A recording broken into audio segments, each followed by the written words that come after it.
चाहिए। अब हिमालय से कोई नई गंगा निकलनी चाहिए और सिर्फ यात्रा करना हमारा मकसद नहीं। हम चाहते हैं कि अब ये तस्वीर बदलनी चाहिए, अब ये कानून बदलना चाहिए। जीना चाहते हो सम्मान से, क्या यार बंधुआ मजदूरों की तरह कब तक रहोगे?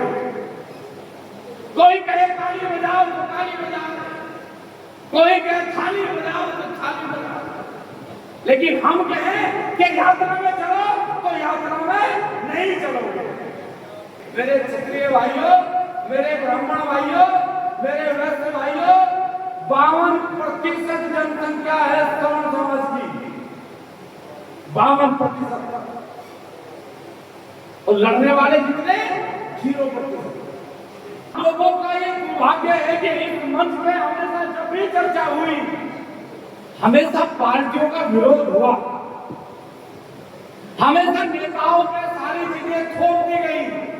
ये सांसद खराब है, ये पार्टी खराब है, ये नेता खराब है। और जब भी 5 साल के बाद चुनाव आए तो हमने बदला क्या 75 साल में? या तो पार्टियां बदली, या नेता बदले, सांसद बदले, विधायक बदले, लेकिन हमने कोई व्यवस्था परिवर्तन के लिए लड़ाई नहीं लड़ी। और यही हमारा दुर्भाग्य है कि हम सत्ता बदलते रहे।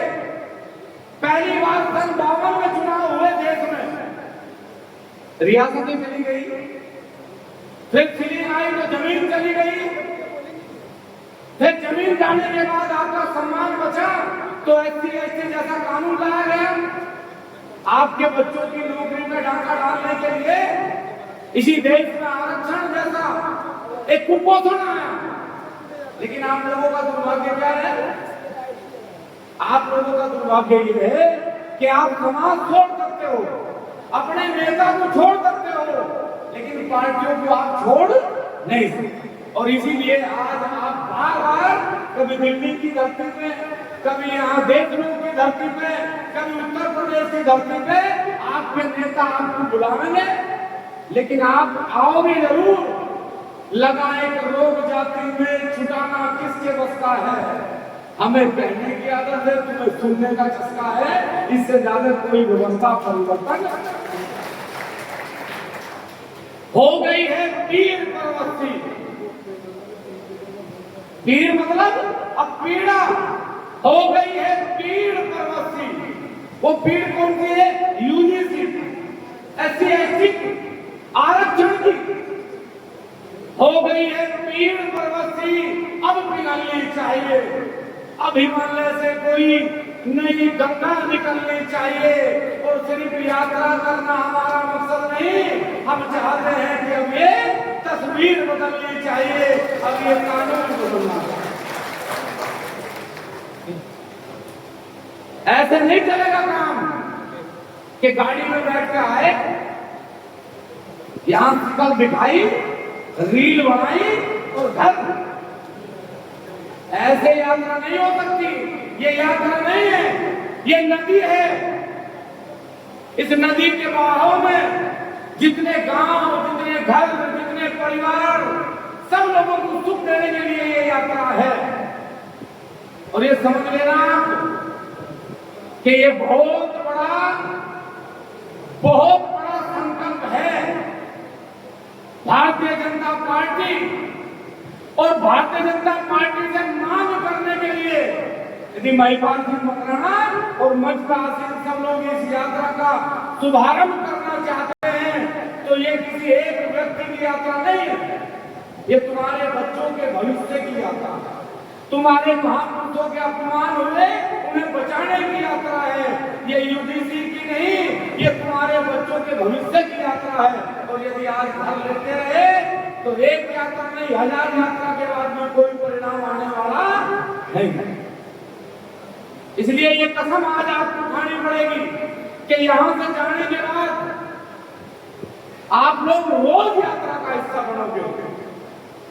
मैं किसी की बुराई नहीं कर रहा, उदाहरण के तौर पर कहना चाहता हूं, प्रदीप मिश्रा जी की कथा में आप परिवार के साथ चले जाओ, आसाराम जी का सत्संग आप परिवार के साथ सुन लोगे, राम रहीम जी का सत्संग आप परिवार के साथ सुन लोगे, लेकिन इस नए यात्रा में आप परिवार के साथ नहीं आ सकते, क्योंकि आपको इसकी आवश्यकता महसूस नहीं है।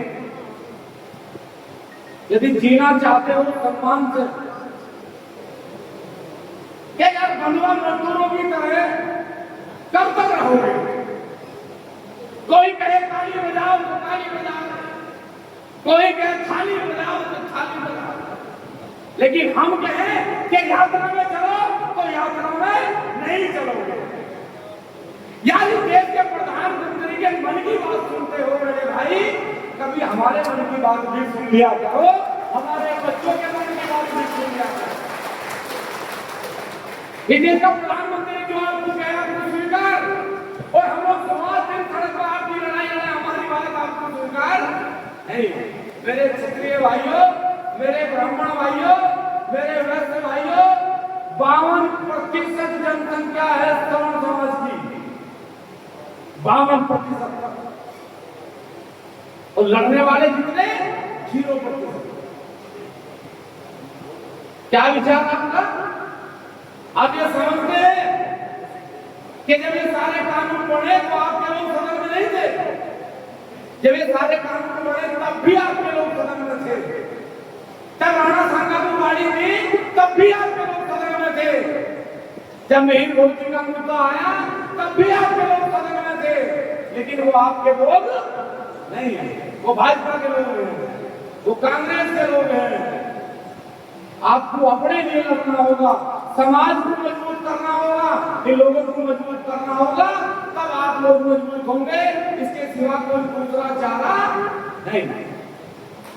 अब हम कहें आपको भाई हाथ उठाओ, कसम खाओ, कब तक खाओगे भाई कसम? क्या तुम्हारे बच्चे यूनिवर्सिटी में नहीं पढ़ते? क्या तुम्हें अपने बच्चों के भविष्य की चिंता नहीं है? ये कोई बताने की बात है कि यूजीसी क्या है, एससी एसटी क्या है, आरक्षण क्या है? दहेज मांगने के लिए तुम्हारे इतने बड़े मुंह, दहेज मांगने में तो तुम्हें दिक्कत नहीं होती भाई, बारात ले जाने में तुम्हें दिक्कत नहीं होती, मृत्यु भोज करने में तुम्हें दिक्कत नहीं होती, लेकिन सरकार के खिलाफ बोलने में तुम्हें दिक्कत नहीं होती। और वोटर हैं हम लोग, जब दिक्कत है, आप सांसद विधायक नहीं है कि आनंद मोहन जी की तरह सांसद विधायक होने के बावजूद भी इस नए यात्रा में खड़े हो जाए, ये पद आपके पास नहीं है, आप मात्र वोटर हैं।